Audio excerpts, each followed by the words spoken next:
ये हिंदुस्तान की आवाज। This is the Congress Radio calling from somewhere in India. ये उस हिंदुस्तानी की आवाज है जिन्हें भारत की पहली अंडरग्राउंड रेडियो प्रेजेंटर कह दिया जाता है। इन्हें रेडियो बेन भी कहते हैं, लेकिन डॉक्टर उषा मेहता उससे कहीं ज्यादा थी। तभी तो उन पर एक फिल्म बनी है जिसमें सारा अली खान है। फिल्म बनने वाली बात भी है।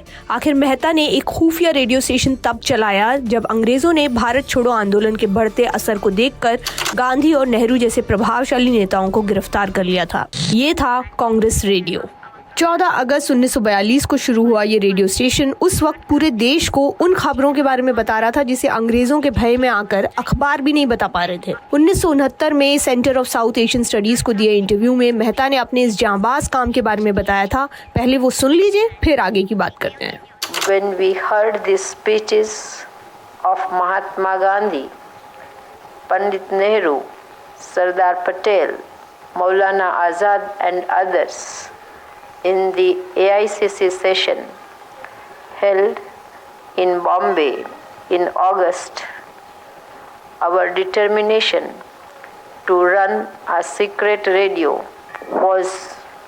became very firm and we began making preparations for it.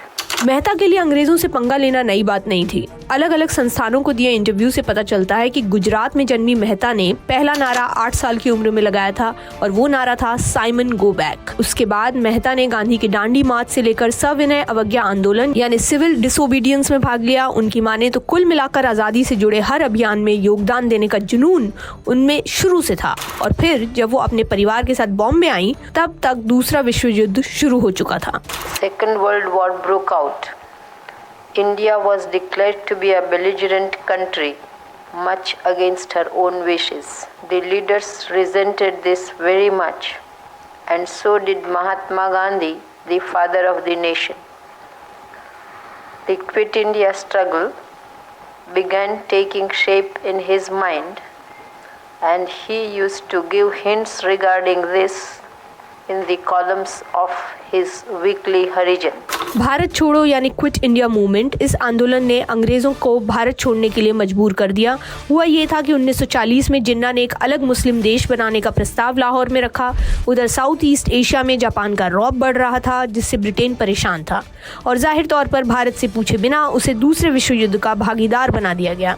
इतनी उठापटक से भारत के लीडरान नाराज थे और ऐसे में मार्च 1942 में क्रिप्स मिशन भेजा गया ब्रिटेन की ओर से, जिसका काम था भारत के नेताओं से नए संविधान और राजनीतिक सुधारों पर चर्चा करना। लेकिन ये बातचीत विफल रही और इसके बाद महात्मा गांधी की अगुवाई में भारत छोड़ो आंदोलन शुरू हुआ जिसमें तत्काल स्वतंत्रता की मांग की गई।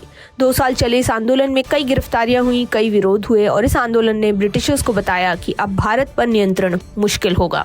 इस आंदोलन ने देश को राम मनोहर लोहिया जैसे नेता दिए जिन्होंने अंडरग्राउंड होकर कई कामों को अंजाम दिया। मेहता के रेडियो स्टेशन को खड़ा करने में राम मनोहर लोहिया का बड़ा योगदान रहा। One fine morning, my uncle Ajit Desai delivered a note from Dr. Lohia addressed to Babubhai and myself. The note read thus: I do not know you personally, but I admire your courage and enthusiasm and your desire to contribute your might to the sacrificial fire that has been lit by Mahatma Gandhi. और 14 अगस्त 1942 को शुरू हुआ ये गुप्त Congress radio station जिसे 22 साल की मेहता और उनके साहसी दोस्तों ने तैयार किया, जो कुछ महीने ही चला। पुलिस वैन की वजह से इन्हें जगह बार बार बदलनी पड़ती थी। यहाँ तक कि मेहता के हिसाब से ऑल इंडिया रेडियो उस वक्त इनके रेडियो ब्रॉडकास्ट को जाम कर देता था, जिसकी वजह से इनके साथी इस सरकारी रेडियो को एंटी इंडिया रेडियो कहने लगे थे। बॉम्बे में भूमिगत होकर चले मेहता के स्टेशन का पता लगने के बाद उन्हें और 4 साथियों को गिरफ्तार किया गया और 4 साल की सजा हुई। लेकिन मेहता ने इतने से वक्त में अंग्रेजों की नाक में जो दम किया, उनके साहस की कहानी रेडियो की तरंग की तरह हमारे आसपास अभी भी तैर रही है।